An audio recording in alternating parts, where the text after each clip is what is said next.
Griffith University Lightning Talks invite our own academics to briefly speak about their research. They are a mechanism for opening communication channels outside of the classroom or academic journals or books. Today is our second Lightning Talk, with the title borrowed from a line from Shakespeare, "If music be the food of love, play on." We are excited to have 4 speakers from varying disciplinary backgrounds.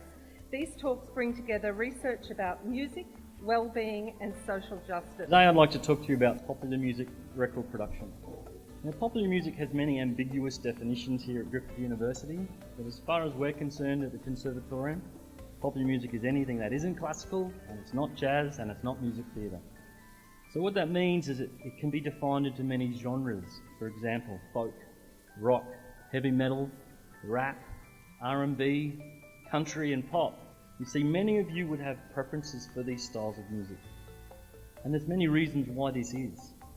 But one of those reasons is that you feel an emotional response from the music. It may in fact connect to the feel the music has, the beat, the guitar riff, the instrumentation, drums. I'm going to use a word here that musicians completely relate to, the vibe. So how do we create the vibe? You see, the producer must nurture the individual performer's social needs to generate emotive performances. Great producers are adaptable social beings that can manifest various personalities so as to nurture relationships with a very broad scope of people. In this situation, they should laugh, they should cry, they should swear, or they should pray. Whatever it is that resonates with them, they should live the recording experience in an environment where they are connected to the emotion of their life, their music, their car.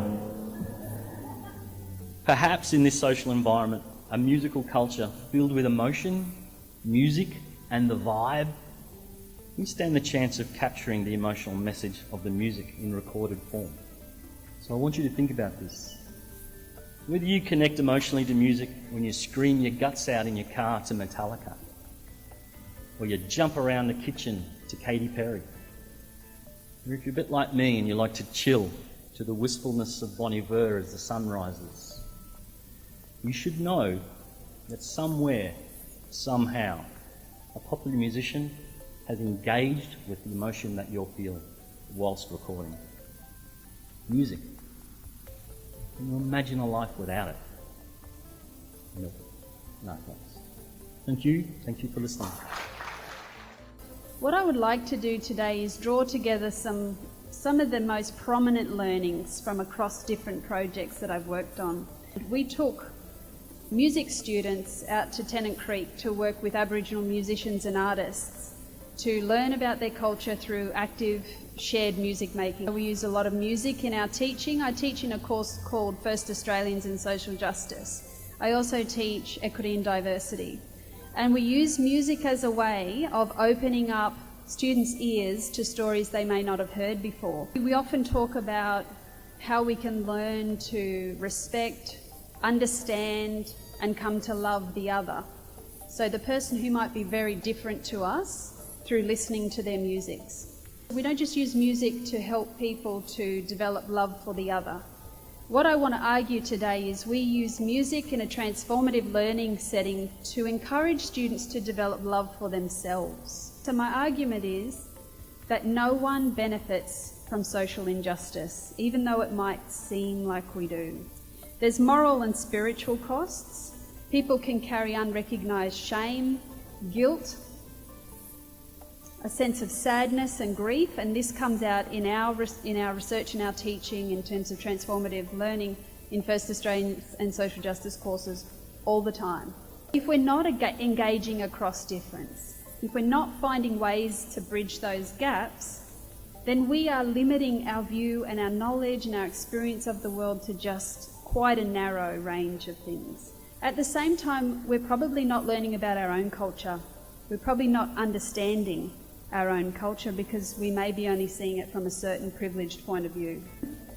We can listen to their narratives and we can become allies to social justice. We can become, all of us, no matter what profession we end up in, no matter what walk of life, we can become allies to their self-advocacy. So I invite you to go away, and if you were a person who wasn't aware, for example, of the traditional owners of this land, look up some of their music.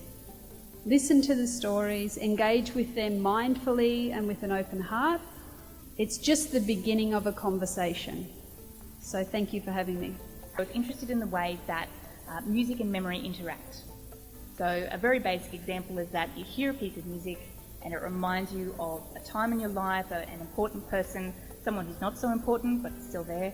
And there's also something else about music that you can't quite put your finger on. Why do you like it? Why do you have to listen to certain music at certain times?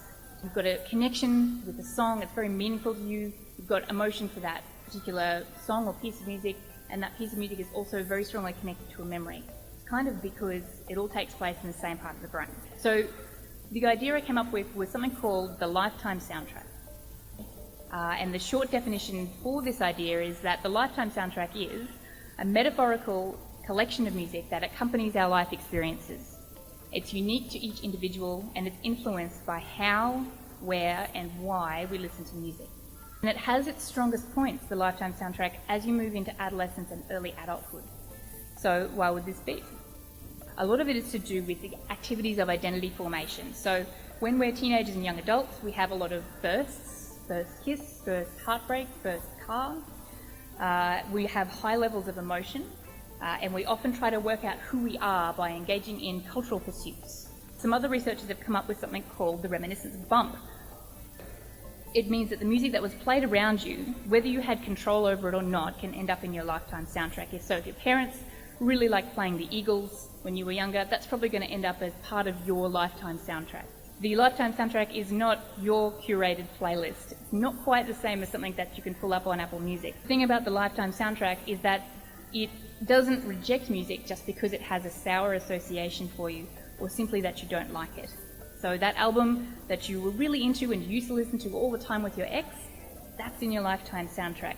So it's not quite the same as putting together all of the music that you really like.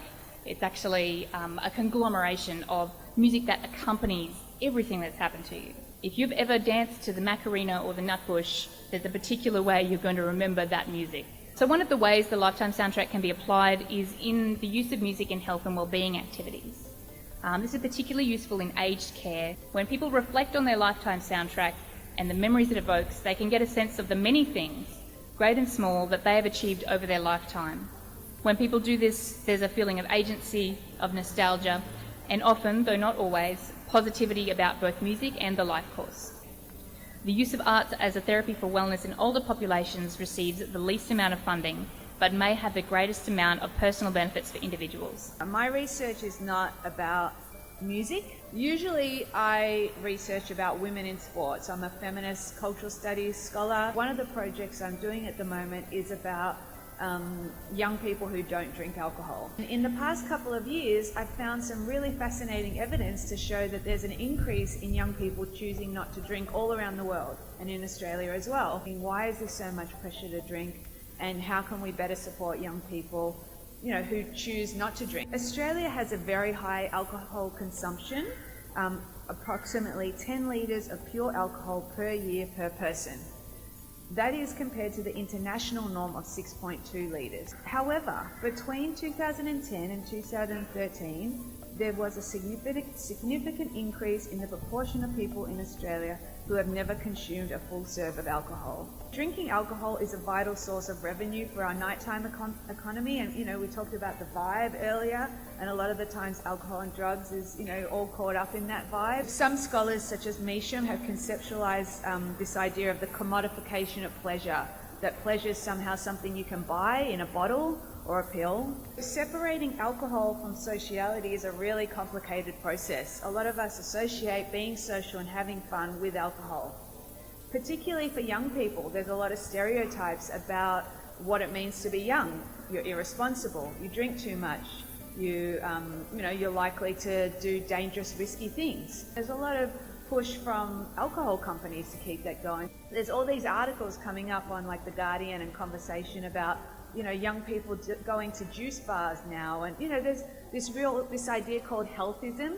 So we are seeing this change in culture, and not drinking is part of that. So anybody got any questions? Yes. Sometimes I listen to, say, a particular song. I love the melody, but I really dislike the lyrics.